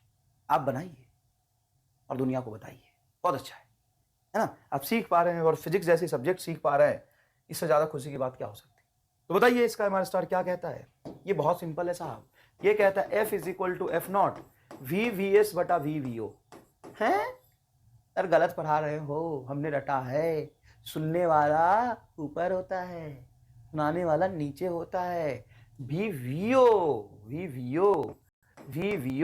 बटा VVS। बताओ साइन क्या आएगा बीच में? सर साइन वाइन का लगा नहीं पालते, वो तो डिपेंड करता है कि कौन सुनाना चाहता है और कौन सुनना नहीं चाहता है ना। चलो तो एक बात सुनो, सोर्स से जो डायरेक्ट फ्रीक्वेंसी आएगा ऑब्जर्वर की तरफ, ये जो सुनेगा ऑब्जर्वर एक फ्रीक्वेंसी, वो तो एक्चुअल फ्रीक्वेंसी के बराबर सुनेगा कि दोनों रेस्ट में। हाँ, अब यहां से बनाएंगे अपन एक इमेजिनरी सोर्स, ये होगा sir imaginary source, imaginary source. और ये सोर्स रेस्ट में था, तो इमेजिनरी सोर्स भी रेस्ट में रहने की कोशिश करेगा, बट ये मिरर चल रहा है आगे, इसको आप क्या मान लेंगे? मिरर मान लेंगे। तो मिरर चल रहा आगे, और मिरर की वेलोसिटी जितनी होती है उसके डबल वेलोसिटी से इमेज चलता है। तो देखो ये मिरर इधर चलेगा, तो इस सोर्स और मिरर के बीच में डिस्टेंस कम होगा, तो जिस रेट से सोर्स और मिरर के बीच में डिस्टेंस कम होगा, उसके दुगनी रेट से इसका डिस्टेंस कम होगा, मतलब इसकी जो वेलोसिटी होगी 2 टाइम्स ऑफ VW होगी। ठीक है, अब 2 टाइम्स ऑफ VW से एक इमेजिनरी सोर्स है, वो इस ऑब्जर्वर की तरफ आ रहा, ऑब्जर्वर रेस्ट में है, तो कोई बात नहीं, रेस्ट में होने की वजह से ये मिटा दो, ठीक है। और जो VS होगा तुम्हारा पास आ रहा है, तो फ्रीक्वेंसी को क्या करेगा? बढ़ाएगा। फ्रीक्वेंसी नीचे तभी बढ़ेगा जब सोर्स की वेलोसिटी नीचे आप माइनस करें, माइनस करने पे डिनोमिनेटर कम होगा तो फ्रीक्वेंसी बढ़ेगा, V बटा B minus 2 times of VW। Answer आ गया। क्या बात कर रहे हो सर, और क्या आंसर आ गया बेटा, यही आंसर है, यही आंसर है, एकदम करेक्ट। बताओ समझ आया अच्छे से? हाँ, नेक्स्ट देखिए बेटा, नेक्स्ट देखिए, यहां पे एक सोर्स है, जो एफ नॉट फ्रीक्वेंसी का साउंड इमिट कर रहा है रेस्ट में, यहां भी एक सोर्स है और साहब ये भी रेस्ट में है और ये भी एफ नॉट का फ्रीक्वेंसी इमिट कर रहा है। साहब यहां पे ऑब्जर्वर है। अब इस ऑब्जर्वर को ना ये सोर्स पसंद है, इसका फ्रीक्वेंसी ये सुनना चाह रहा, भाग के जाएगा। इस सोर्स को कोई फर्क नहीं पड़ रहा, किसी को सुनना है तो आके सुन लो, मुझे कोई फर्क नहीं पड़ रहा। सोर्स ऐसा है किसी को ऐसा नहीं किसी को सुनाना चाह रहा या किसी को नहीं सुनाना चाह रहा, ये यहां पे रेस्ट में है। इसने कहा किसी को सुनना है तो आओ, इट योर वेलकम, नहीं सुनना है तो आई एम नॉट इंटरेस्टेड। जबरदस्ती नहीं करूंगा और जबरदस्ती ना तो सुनाऊंगा नहीं तो भागूंगा। प्लीज, इस ऑब्जर्वर को ये सोर्स पसंद है तो इसकी तरफ भाग रहा है वी नॉट वेलोसिटी से, और इस सोर्स से ये दूर जा रहा, तो दो साउंड सुनेगा क्योंकि दो साउंड इमिट हो रहा और दोनों की frequency same F not F naught. तो एक फ्रीक्वेंसी जो इस सोर्स की वजह से सुनेगा वो होगा F one dash is equal to F naught. V observer चल रहा है, देख यहां पे ध्यान से, वी ऑब्जर्वर चल रहा है तो ये होगा V plus V O. Observer की वेलोसिटी हमेशा पास आने पे ऐड होती है, बटा नीचे वी और सोर्स तो रेस्ट में। एक फ्रीक्वेंसी ये सुनेगा। दूसरा फ्रीक्वेंसी जो सुनेगा ये एफ टू डैश वो होगा F naught V minus V O बटा वी। ऐसे कैसे सर? ऐसा इसलिए कि ये जो इसके तरफ इससे दूर जा रहा है तो डिक्रीज्ड फ्रीक्वेंसी ये सुनेगा। अब यहां पे जो फ्रीक्वेंसी का डिफरेंस होता है बेटा उसको कहते हैं अपन बीट फ्रीक्वेंसी। तो बीट फ्रीक्वेंसी निकालने के लिए दोनों का डिफरेंस निकाल लो, तो V naught by F naught by V, F naught by V बाहर आ जाएगा। एफ नॉट बाई वी जैसे ही बाहर गया तो ये बचेगा वी प्लस वी नॉट, ये होगा वी माइनस वी नॉट। तो V plus V naught minus V plus V naught, यहां से माइनस वी से माइनस वी कटेगा, टू वी नॉट, तो ये होगा बेटा two V naught F naught by V, ये होगा आपका delta F beat frequency. Two V naught बटा एफ नॉट वी, ये इसको रट मत लेना कि सर ने केस बनाया बीट फ्रीक्वेंसी का ना। हमेशा आप थोड़ा मजदूरी करोगे और जो फॉर्मूला मैंने बताया है वही इसका सबसे बड़ा एमआर स्टार है। फॉर्मूला लगाओगे वो तुम्हें याद है हमेशा, ठीक है भाई। नेक्स्ट देखो, a listener is at rest. Okay, listener observer, Babita rest में है, बबीता थक गई सुनाने के चक्कर में और रेस्ट में। अ police siren is moving away from the listener.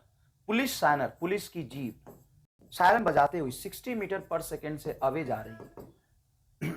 What frequency does the listener hear given that the velocity of sound is 340, velocity of sound is 340 meter per second and real frequency is 500 hertz. बताओ तुम्हें बच्चों का खेल नहीं लग रहा क्या?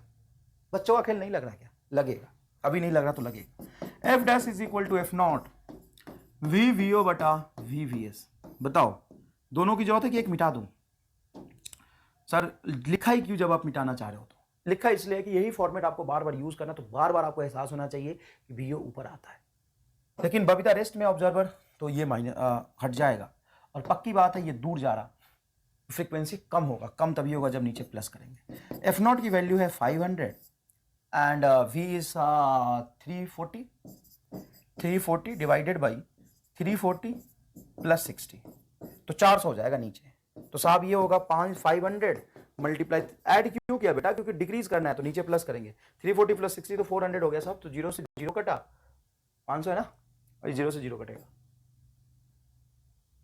तो ये आ गया आपका 340 मल्टीप्लाई 5/4, 5/4 1.25 के समथिंग आ जाएगा। ये हर्ट्ज आंसर सॉल्व कर लो एक लाइन। नेक्स्ट देखो, man is stationary on a railway platform. Man is stationary on a railway platform. Listen the whistle of an engine that passes man at a constant speed. ये जो engine है वो constant speed से जा रहा है, F naught frequency emit करता हुआ उसको पास कर रहा है। If the engine passes the man at T naught time, T naught time पे इंजन पास किया मैन को, how does the frequency of the whistle as heard by the man change in with time? तो बेटा जब ये इस तरफ होगा तो सोर्स इसके तरफ आ रहा, तो एपरेंट फ्रीक्वेंसी जो होगा एफ नॉट वी बटा वी माइनस वी एस, जब ये पास आ रहा होगा। और इस बात पे डिपेंड नहीं करता कि कितना पास या कितना दूर है, इसकी तरफ अगर आ रहा है तो रिलेटिव वेलोसिटी की वजह से बढ़ा हुआ फ्रीक्वेंसी सुनाई देगा। बढ़ता हुआ नहीं सुनता है, इंक्रीज्ड फ्रीक्वेंसी सुनता है, इंक्रीजिंग नहीं सुनता। तो इंक्रीज फ्रीक्वेंसी मान लो यहां पे एफ नॉट है रियल, तो रियल से थोड़ा ज्यादा सुनेगा ये एफ, और जैसे ही यहां से पास करके ये ट्रेन क्रॉस कर गई, दूर जाने लगी, तो उसके बाद तुरंत से फ्रीक्वेंसी में शार्प डिक्रीज आएगा और ये फ्रीक्वेंसी सुनेगा, शार्प डिक्रीज आएगा और ये फ्रीक्वेंसी सुनेगा। ये is correct answer. Frequency, apparent frequency does not depends upon distance, depends upon relative velocity. तो पास आने के समय रिलेटिव वेलोसिटी ज्यादा था, दूर जाते समय रिलेटिव वेलोसिटी कम है ना? ये सब गलत है ग्राफ। नेक्स्ट देखिए, an observer is approaches with speed v, observer okay Babita चल रही with speed v towards a stationary source emitting sound. Stationary source, ये साउंड इमिट कर रहा लैम्डा नॉट वेवलेंथ का। सोर्स इज एट रेस्ट, बेटा ध्यान से देखिएगा, सोर्स इज एट रेस्ट। अगर सोर्स तेरा रेस्ट में है और lambda naught emit, then wavelength shift detected by, shift in wavelength मतलब चेंज इन वेवलेंथ। आप कह सकते हैं शिफ्ट इन वेवलेंथ मतलब apparent wavelength minus real wavelength की वैल्यू जो डेल्टा लैम्डा होगी वो पूछा है। देखो बेटा, सोर्स स्टेशनरी है तो रियल वेवलेंथ ही ऑब्जॉर्ब होगा, वेवलेंथ में कोई चेंज नहीं आएगा। रियल वेवलेंथ एब्जॉर्ब होगा, इसका मतलब शिफ्ट इन वेवलेंथ हो जाएगा आपका। This is the correct answer, मैंने ये आपको समझा दिया। Train moves towards the stationary observer with speed 34 meter per second. The train sound and whistle and its frequency registered by the observer is f1। f1 frequency सुना जब train पास आ रहा था, कोई दिक्कत नहीं, एकदम आसान सवाल होते हैं ये। f0 f1 is equal to f0, observer rest में है और सोर्स पास आ रहा है विथ स्पीड 34, तो ये 34 मीटर पर सेकेंड। टुवर्ड्स मतलब फ्रीक्वेंसी बढ़ेगा तो डिनोमिनेटर में माइनस करेंगे। और f2, if the speed of the train reduced by 17 metre per second, अभी भी पास ही आ रहा है लेकिन 17 मीटर पर सेकंड से कम हो गया speed, then frequency registered is f2, तो फ्रीक्वेंसी कुछ f2 रजिस्टर्ड हुआ है तो v बटा v माइनस 17 हो जाएगा यार। if the speed of sound is 340 meter per second, then the ratio of f1 by f2, okay f1 by f2 का रेशियो पूछा है तो डिवाइड कर दो, f0 से f0 कटेगा, ये v से v कटेगा, तो सब यहाँ देखिए f1 dash by f2 dash is equal to होगा, ये ऊपर चला जाएगा v माइनस 17 बटा v माइनस 34। ओके, तो ये डबल तो नहीं आएगा बेटा, क्योंकि v की वैल्यू तो 340 है, कितनी है 340 मीटर पर सेकेंड, और 340 मीटर पर सेकेंड में 17 का सब्ट्रैक्शन और 34 का सब्ट्रैक्शन करोगे तो डबल और हाफ का फैक्टर थोड़ी ना आएगा, आंसर नहीं आएगा। अच्छा, दूसरी बात, जब आप यहाँ पे सब्ट्रैक्ट कर रहे हो तो बड़ा नंबर कौन होगा, ऊपर वाला बड़ा नंबर होगा, सिर्फ 17 डिग्रीज का है और ये थोड़ा छोटा होगा, और डिनोमिनेटर छोटा होने से ओवरऑल वैल्यू 1 से ज्यादा आएगा। हाँ, मतलब आप कहना चाह रहे हो ये आंसर होगा, ये आंसर नहीं हो सकता ना, मतलब ये आंसर होगा, हाँ होगा, फिर सॉल्व कहाँ किया, नहीं किया, यही तो एमआर स्टार है।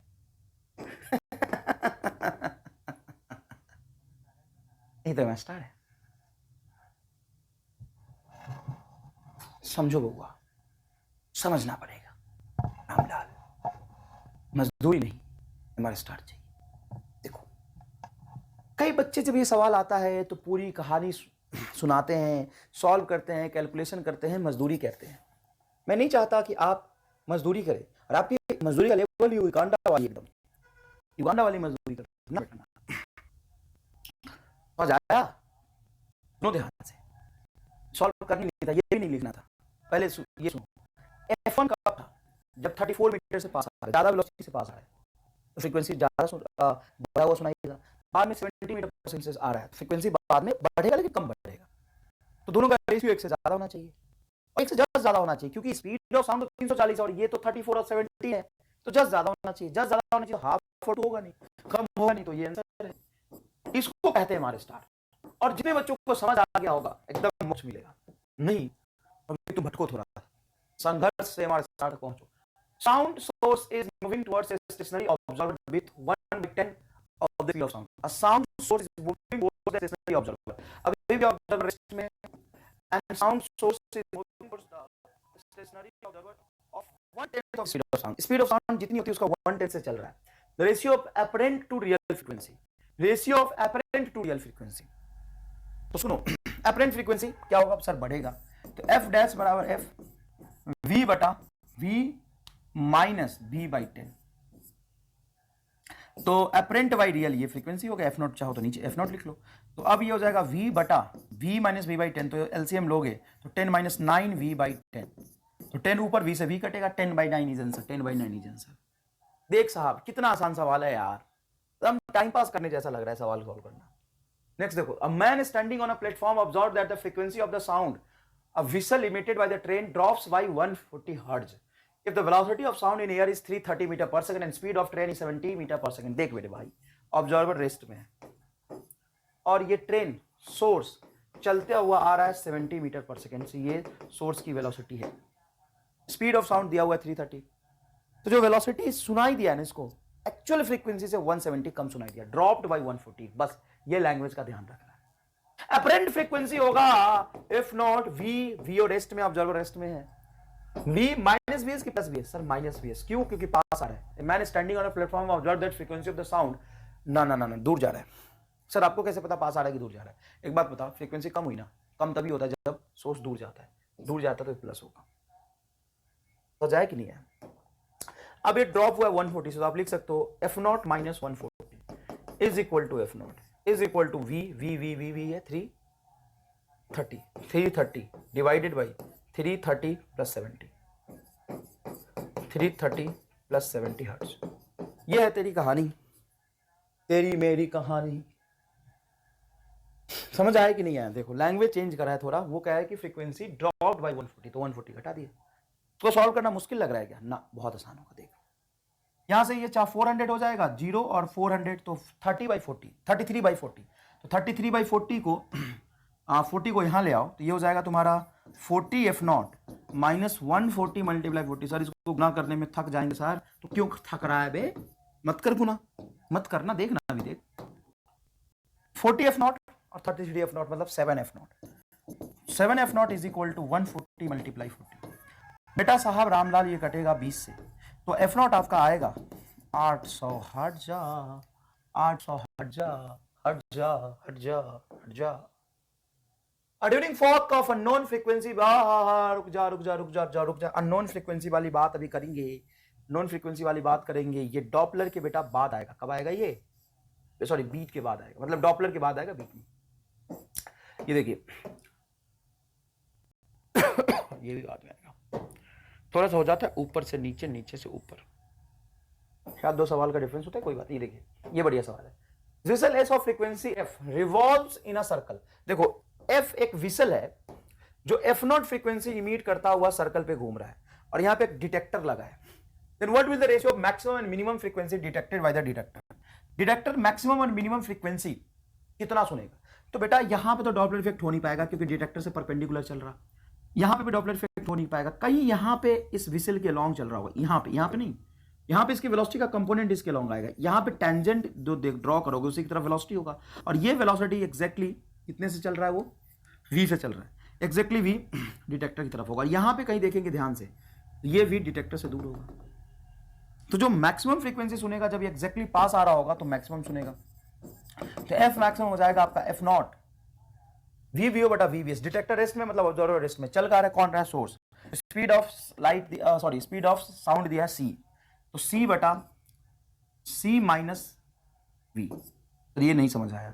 पास आ रहा है 10 बार तो फॉर्मूला लगा दिया। पास आ रहा है तो फ्रीक्वेंसी बढ़ेगा जब डिनोमिनेटर माइनस करोगे। मिनिमम क्या हो जाएगा? सर मिनिमम हो जाएगा एफ नॉट बटा c प्लस v। ऑब्वियस सी बात है। तो एफ नॉट से एफ नॉट काट दे, c से c काट दे, तो c प्लस v बटा c minus v, c plus v बटा c माइनस v। देख रहे हो तुम सवाल? देख पा रहे हो क्या हो रहा है? ऐसी तैसी कर रहे हैं सवाल का, और सारे संभव सवाल ही करा दिए साहब। देख कंसेप्ट समझाया जबरदस्त तरीके से, केसेस सारे करा दिए, सारे संभव सवाल करा दिए। तुम्हें नया सवाल नहीं मिलेगा, जाके देख लेना। लैंग्वेज नया मिल सकता, सवाल नया नहीं मिलेगा। लैंग्वेज नया मिल सकता, थोड़ा डेटा नया मिल सकता, और डेटा भी 90% सवाल जहां से करना कर ले। 80 से 90% सवाल सारे करा दिए मैंने। देखिए train blowing a whistle moves with a constant speed on a stationary track towards observer and then crosses him if the ratio of difference frequency actual and apparent frequency is to be 3:2.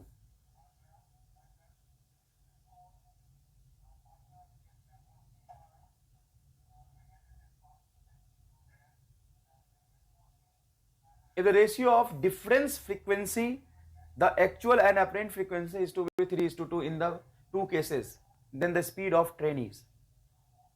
सुनना ध्यान से। Observer rest में, observer कहाँ है? Rest में। ये क्या कह रहा है कि ट्रेन इसकी तरफ आ रहा with on a straight track towards the observer and then crosses him if the ratio of difference between the actual and apparent frequency is 3:2 in the two cases. सुनो अब ध्यान से। ये एफ नॉट फ्रीक्वेंसी मीट करता हुआ इसकी तरफ आया। ये जो सुनेगा वो क्या सुनेगा? तो F dash is equal to F naught v बटा vs से चल रहा होगा कुछ स्पीड से, then the speed of train will be, हाँ स्पीड ऑफ ट्रेन, तो v बटा v माइनस vs इससे चल रहा होगा। तो यहां पे जो एक्चुअल है वो क्या है, एफ नॉट, और सुना क्या है, एफ डैश। इसका डिफरेंस बोला है, देखो difference between actual and apparent frequency. तो पहले केस में जो डिफरेंस आएगा वो अपने को निकालना पड़ेगा, डिफरेंस वाली बात अपने को निकालनी पड़ेगी, निकालते, चिंता मत करो, भी रुको। और जब दूर जाएगा तो एफ टी डॉट सुनाई देगा, वो क्या होगा, तो एफ नॉट बी बटा V minus V plus V S, जब दूर जाएगा तो। ये अभी अपरेंट फ्रीक्वेंसी आई है। अब बोल रहा है कि difference between actual and apparent frequency दोनों केसेस का। तो डिफरेंस निकालने के लिए ध्यान से सुनिएगा बेटा, प्लीज ध्यान से सुनिएगा। अपन यहां से एफ नॉट से इसको घटाएं, तो ये होगा F naught minus F dash is equal to, मतलब क्या किया मैंने, ये एफ डैश को एफ नॉट से घटा दिया, तो एफ डैश की वैल्यू रखेंगे यहां पे, एफ डैश की वैल्यू ये एज इट इज रखेंगे, तो ये आएगा F naught minus F dash होगा एफ नॉट वी बटा वी माइनस वी एस। ये जो अपरेंट है उसको एक्चुअल में से घटा दिए, तो डिफरेंस आएगा, ये डिफरेंस आ गया। अब इसकी वैल्यू दोनों केसेस में इसके बराबर है, तो चलो ये निकालेंगे यहां पे और यहां पे डिफरेंस निकालेंगे और दोनों को सबट्रैक्ट कर देंगे, उसका रेशियो 3:2 है। तो यहां देखो क्या होगा, जब आप पहले केस में डिफरेंस इन फ्रीक्वेंसी निकालेंगे और दूसरे केस में निकालेंगे, लॉजिकली लिखेंगे, अपन मजदूरी नहीं करेंगे। तो बेटा एफ नॉट यहां से कॉमन निकल के कट जाएगा, तो ये टर्म जो बचेगा वो क्या बचेगा, देखो 1 माइनस वी बटा V minus V S divided by नीचे जो बचेगा वो देखो 1 माइनस वी बटा वी प्लस वी एस, यही तो बचेगा बेटा। अब अपने को पता है कि ये रेशियो आपका आया 3/2, तो यहां पे लिख दो 3/2 इज इक्वल टू, देखो v के टर्म्स में ये आपको vs चाहिए, तो यहां से एलसीएम ले लो ना साहब, एलसीएम लोगे तो ये आएगा v माइनस वी एस और माइनस v, तो माइनस v कट जाएगा, ऊपर बचेगा तेरा vs बटा v माइनस वी एस, और यहां पे देखोगे तो ये हो जाएगा तुम्हारा v प्लस वी एस ऊपर चला जाएगा, यहां से भी तुम्हारा v कट जाएगा, तो ये आएगा vs से vs कट गया, vs से v8 कट गया, तो ये बचेगा v प्लस वी एस, ये बचेगा v माइनस वी एस, तो 3/2 is equal to v plus V S बटा v माइनस वी एस। अब नहीं सॉल्व कर लोगे क्या यार, v plus V S divided by v minus V S, answer आ जाएगा, और मेरे हिसाब से v/5 के आसपास आंसर आ जाएगा, कोई दिक्कत नहीं है बेटा। डिफरेंस इन फ्रीक्वेंसी पूछा है, रियल और अपरेंट, रियल का अपने को पता है एफ नॉट है और अपरेंट अपन ने निकाल लिया, तो रियल में से अपरेंट घटा दिया, ये टर्म आ गया, पहले किसका है दूसरे किसका है, डिवाइड कर दिया। आए थक रहे हो यार, ये बढ़िया सवाल देखो, vibratory tuning fork is moving slowly and uniformly in a horizontal circular path. Tuning fork ऐसा होता है, देखो ये ऐसा होता है tuning fork. Tuning fork vibrate करता हुआ सर्कुलर पाथ पे चल रहा है, uniformly in a horizontal circular path of radius 8 metre. चलो सर्कुलर पाथ की रेडियस है वो 8 मीटर है। That is shortest distance of an observer in a same plane from the tuning fork is 9 metre. Shortest distance is 9 metre, मतलब मान लो यहाँ पे observer है, ये तो सोर्स हो गया ना और सर्कुलर पाथ पे चल रहा है, मान लो यहाँ पे ऑब्जर्वर है, तो शॉर्टेस्ट डिस्टेंस 9 मीटर, तो इसका मतलब शॉर्टेस्ट डिस्टेंस तो यही होगा जब यहाँ पे ट्यूनिंग फॉर्क चलता हुआ चलेगा वीएस से, तो ये शॉर्टेस्ट डिस्टेंस आपका दिया है 9 मीटर, और साहब यहाँ से सेंटर के डिस्टेंस अपने को पता है 8 मीटर, क्या पूछ रहा है ये देखो अब आगे 9 metre. The distance between tuning fork and observer at the instant when apparent frequency become maximum. सुनना मेरी बात अच्छे से, दोनों की डिस्टेंस बहुत ज्यादा नहीं है, फाइनाइट है, तो अपरेंट फ्रीक्वेंसी मैक्सिमम कब होगा, तो साहब डॉपलर इफेक्ट यहाँ और यहाँ तो होगा नहीं, यहाँ पे जब फ्रीक्वेंसी चल रहा होगा सोर्स तो बढ़ेगा फ्रीक्वेंसी, लेकिन मैक्सिमम नहीं होगा, क्योंकि ये वेलोसिटी इधर है, इस वेलोसिटी का कंपोनेंट जरूर आप देख सकते हैं, इसकी तरफ कंपोनेंट देख सकते हैं, लेकिन एक्चुअल वेलोसिटी जो है सोर्स का वो इसकी तरफ नहीं है। वो तब होगा जब मान लो कहीं सोर्स यहाँ पे आएगा और इस टेंजेंट की तरफ चल रहा होगा, ये होगा, तो ये डिस्टेंस अपने से पूछी है, और ये रेडियस अपन जानते हैं ये 8 मीटर होता है, ये डिस्टेंस टेंजेंशियल डायरेक्शन और ये रेडियस वेक्टर के बीच में एंगल 90 डिग्री बनेगा। अब आप यहां से ध्यान से देखिए, एक ट्रायंगल बना, ये 90, तो ये बेस और परपेंडिकुलर हो जाएगा और ये हाइपोटेन्यूज हो जाएगा, तो ये जो डिस्टेंस है मिनिमम डिस्टेंस पूछा है, तो d का is equal to root under 9 और 8 17 का होल स्क्वायर माइनस 8 का होल स्क्वायर। अरे यार P square plus D square बराबर हाइपोटेन्यूज का होल स्क्वायर होगा। यहाँ पे मैक्सिमम फ्रीक्वेंसी तो तब होगा ना जब उसको तरफ सारी वेलोसिटी होगी, सोर्स की तरफ, ऑब्जर्वर की तरफ सोर्स की सारी वेलोसिटी होगी, कंप्लीट वेलोसिटी टेंजेंशियल डायरेक्शन इधर होगा, तो ये टेंजेंट और रेडियस आपको पता है 8 और सेंटर से ये आपको पता है हाइपोटेन्यूज 70, तो ये निकल जाएगा बेस, ये डी आप निकाल सकते हैं आराम से, डी बराबर हाइपोटेन्यूज का होल स्क्वायर माइनस परपेंडिकुलर का होल स्क्वायर, ठीक है ना, आंसर एक ही लाइन में मैच कर जाएगा। Train is moving with speed 220 meter per second towards a stationary object, emits a frequency इतना hertz, some of the sound reflected the by object. चलो यही हुआ है, रिफ्लेक्शन वाला सवाल हो गया। हर टाइप के सवाल कवर कर दिए। अब सुनो अच्छे से, ये कह रहा कि एक ट्रेन है और ट्रेन चल रहा, train is moving with speed 220 meter per second towards a stationary object. तो ये स्टेशनरी ऑब्जेक्ट वॉल हो गया मान लो, and emit a sound of frequency 100 hertz. 100 hertz की फ्रीक्वेंसी मीट किया। Some of the sound reflected back. अब यहां से कुछ साउंड रिफ्लेक्टेड बैक हुआ है, reflected back to the train as a echo, then frequency as echo is detected by the driver of the train। तो साहब यहां पे जो ड्राइवर है रामलाल, रामलाल इसका ड्राइवर है। तो रामलाल ट्रेन में बैठने की वजह से ऑब्जर्वर हो गया, ड्राइवर ऑब्जर्वर है और वो आगे चल रहा। तो दो फ्रीक्वेंसी सुनेगा, खुद ही हॉर्न बजा के सुन रहा है वो तो रियल सुनेगा, खुद ही हॉर्न बजा रहा खुद ही सुन रहा वो तो रियल सुनेगा। लेकिन दूसरा साउंड यहां से रिफ्लेक्ट होकर आया, तो तुम ऐसे मान सकते हो ये है साहब ट्रेन का इमेज, और एफ नॉट फ्रीक्वेंसी का सोर्स इसको मान लो इमेजिनरी, और वो इसकी तरफ आ रहा और ऑब्जर्वर भी इधर जा रहा। तो ये ऑब्जर्वर सोर्स की इमेजिनरी सोर्स की तरफ जा रहा, तो इससे जो साउंड आएगा वो फ्रीक्वेंसी बढ़ा के सुनेगा, और सोर्स भी इसकी तरफ आ रहा तो ये भी फ्रीक्वेंसी बढ़ाने की कोशिश करेगा। तो बोलो F dash is equal to F naught V V O plus करेगा और माइनस वी एस होगा। माइनस का कारण आप समझते हैं, ठीक है। एफ नॉट बोलो 1000 हर्ट्ज, वी बोल 330 और स्पीड ऑफ ट्रेन इज 220। तो साहब 330 प्लस 220 ये 550 हो जाएगा, और 330 माइनस 220 तो सर ये तो 110 हो जाएगा। तो 550 मल्टीप्लाई 110, 0 से 0 ये 5, 5 मल्टीप्लाई 1000 मतलब 50,000 आंसर, सॉरी 5,000 आंसर, 5,000 आंसर आ गया भैया। कहाँ लगे पड़े हो। बीट क्या होता है देखो, जब सुपरपोजिशन आपने केसेस पढ़े अलग अलग, इंटरफेरेंस का केसेस पढ़ा है, स्टेशनरी वेव पढ़ा है, बीट फ्रीक्वेंसी कब होता है, when two sound of same amplitude, amplitude साहब सेम करा दिए, wave number same but slightly different in frequency, but frequency is different, two wave का फ्रीक्वेंसी डिफरेंस होगा। तो इनके फ्रीक्वेंसी का जो डिफरेंस आएगा उसी को हम कहते हैं बीट फ्रीक्वेंसी। सॉरी फ्रीक्वेंसी का difference, not angular frequency. Angular frequency different होगा तो फ्रीक्वेंसी भी डिफरेंट होगा। तो डेल्टा एफ को कहते हैं अपन F1 माइनस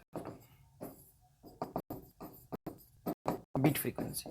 अभी बीट फ्रीक्वेंसी असल में क्या होता है मैं थोड़ा समझाता हूं आपको। देखो होता क्या है, जब दो साउंड वेव आया, एम्पलीट्यूड तो दोनों का सेम है, तो कंस्ट्रक्टिव इंटरफेरेंस होने की कोशिश करेगा, लेकिन बेटा फ्रीक्वेंसी में डिफरेंस आ गया, तो हर पार्टिकल का ऑसिलेशन का एम्पलीट्यूड डिफरेंट होगा, और जिस पार्टिकल के आप ऑसिलेशन का एम्पलीट्यूड देखेंगे वो डिफरेंट होगा और हर टाइम पे चेंज हो रहा होगा। मान लो यहाँ पे वेव है, दो मतलब यहाँ पे कोई पार्टिकल है, यहाँ से दो वेव आए, एक ये भी आया और एक ये भी आया, दोनों वेव की वजह से एम्पलीट्यूड तो सेम है, लेकिन फ्रीक्वेंसी डिफरेंट होने की वजह से ये जिस एम्पलीट्यूड में ऑसिलेट करेगा, मान लो एक बार इधर से ऑसिलेट करा, फिर दूसरी बार इस एम्पलीट्यूड में ऑसिलेट करेगा, फिर तीसरी बार इस एम्पलीट्यूड में ऑसिलेट करेगा, फिर इसका जब मैक्सिमम पॉसिबल एम्पलीट्यूड आ जाएगा 2a, फिर कम एम्पलीट्यूड में ऑसिलेट करेगा, एक बार यहां से यहां तक करेगा, फिर एक बार यहां से यहां तक करेगा, फिर 0 पे आ जाएगा, फिर एक बार ऑसिलेट ही नहीं करेगा। तो वेरिएबल एम्पलीट्यूड में ऑसिलेट करना है। मतलब देखो ना, फील करो, जब दो सेम एम्पलीट्यूड का सेम वेव नंबर का साउंड वेव ओवरलैप करता है, तो वहां पे स्लाइटली डिफरेंट इन फ्रीक्वेंसी की वजह से हर पार्टिकल वेरिएबल एम्पलीट्यूड में ऑसिलेट करता है। एक बार इसने ऑसिलेट करा इस एम्पलीट्यूड में, एक बार इस एम्पलीट्यूड में, एक बार इस एम्पलीट्यूड में, एक बार इस एम्पलीट्यूड में, एक बार इस एम्पलीट्यूड में, तो ये मैक्सिमम एम्पलीट्यूड में एक बार ऑसिलेट करा, फिर दूसरा ऑसिलेशन एम्पलीट्यूड थोड़ा कम, तीसरा और कम, चौथा और कम, फिर 0 हो जाएगा। जीरो एम्पलीट्यूड से लेकर के मैक्सिमम एम्पलीट्यूड तक ऑसिलेशन करने में बहुत सारे ऑसिलेशन होंगे, और ये जो टाइम लगेगा ना उसी को हम कहते हैं, और सॉरी वो जो टाइम गैप लगेगा उसी को हम कहते हैं बीट टाइम गैप, और 1 beat time gap is beat frequency. ये समझने के लिए बाकी ये फ्रीक्वेंसी का डिफरेंस ही बीट फ्रीक्वेंसी होता है, यही कहानियां लिखा होगा, यही कहानी लिखा है इनफैक्ट। अब इसके जो सवाल करने होते हैं, सवाल होते हैं बेटा लॉजिकल। सवाल करने के लिए आपको लगाना पड़ेगा थोड़ा बुद्धि, सवाल करने के लिए आपको लगाना पड़ेगा थोड़ा सा बुद्धि, है ना। तो आसान सवाल थोड़ा लेते पहले, इनफैक्ट आसान नहीं, ये भी मुश्किल है। अब जो बीट फ्रीक्वेंसी के सवाल होते हैं, मैं आपके थोड़ा सा कान खड़े करने देना चाहता हूं, ये फिजिक्स है ही नहीं, तो क्या पढ़ाओगे आज। बीट फ्रीक्वेंसी के जो सवाल होते हैं ना, वो फिजिक्स का सवाल नहीं है। तो मेरी बात सुन ले ध्यान से, अगर सवाल ना समझ आए, मैं नहीं कहता हूं कि मैं भगवान हूं, मैं भगवान नहीं हूं, मैं 100 लोगों को पढ़ा रहा हूं, हो सकता है 4 लोग एकदम युगांडा के काली घाटी से आए हैं, उनको जान भी दे दोगे तो समझ नहीं आएगा। क्या करें आप, बुद्धि नहीं है बिल्कुल। अब मैं तो अकेला आदमी हूं ना। अब बच्चे एक सवाल पूछते हैं कि सर क्या लगता है आपका जो पढ़ा रहे हो पढ़ के सिलेक्शन हो जाएगा क्या? भाई मैं सिर्फ तुम्हें ही नहीं पढ़ा रहा हूं, मैं पढ़ा रहा हूं 20,000 बच्चों को, 15,000 बच्चों को। तो साहब इसमें से सबका सिलेक्शन तो होगा नहीं। किसका होगा? तो जो अच्छे से पढ़ लेगा उसका हो जाएगा। जो सवाल पूछता रहेगा कि क्या लगता है सर दिस इज सफिशिएंट, पढ़ ले, मजाक थोड़ी ना कर रहे थे साथ, जान निकाल के रख दिया अपना।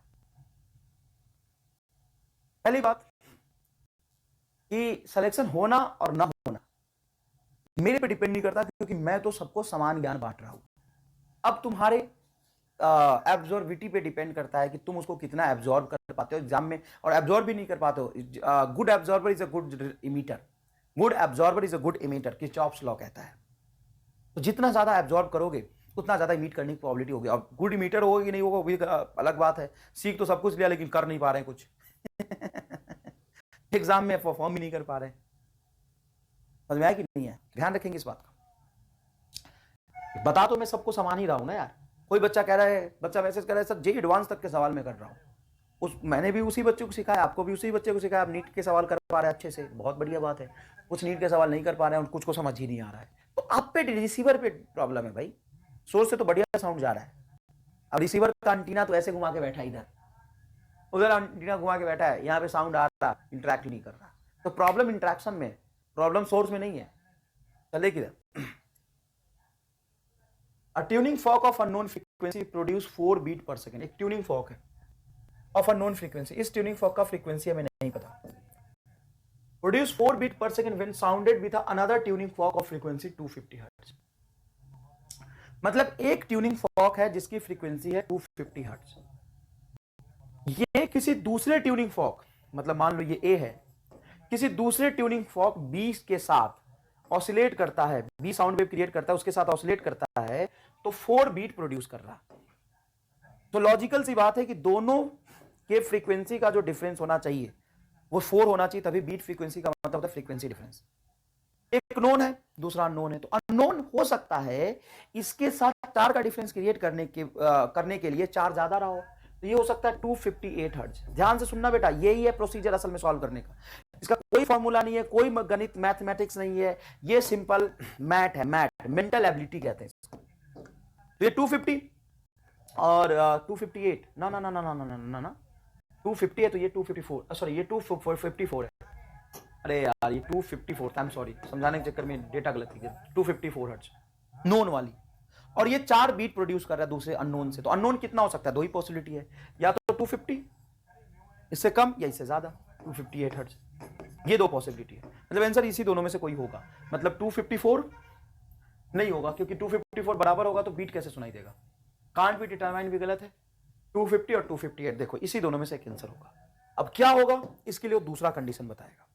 दूसरा कंडीशन के अनुसार हमें फील करना पड़ेगा। दूसरा कंडीशन क्या कह रहा है? It's give the same number of beat per second, same number of beat per second when unknown tuning fork loaded with a wax.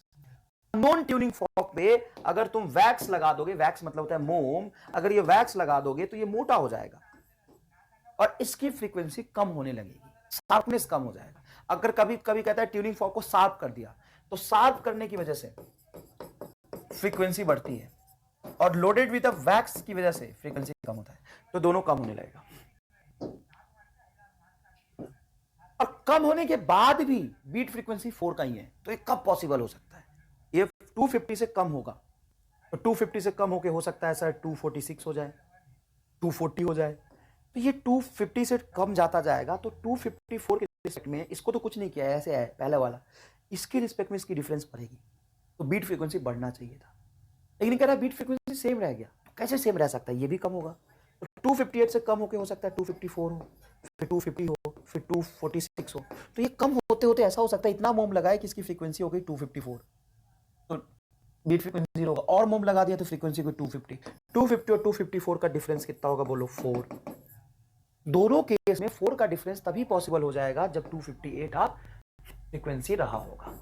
अगर 250 लोगे तो ये देखो 254 और ये 250, डिफरेंस कितने का? 4 का।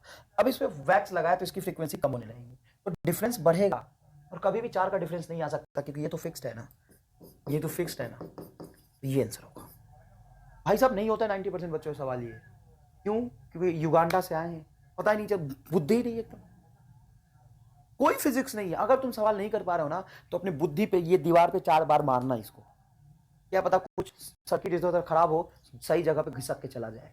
4 बार ऐसे ऐसे मारना भाई, सबसे आसान तरीका बता रहा हूं कैसे करते हैं, सुन फिर करके यहां दिखा रहा हूं। एक ही सवाल को तो वैसे तू दोबारा सुनेगा तो समझ आ जाएगा, अगर एक बार में नहीं आया होगा मैं दोबारा बता देता हूं, सुन। एक है नोन 254 हर्ट्ज का फिक्स्ड नॉन ट्यूनिंग फॉर्क और 4 बीट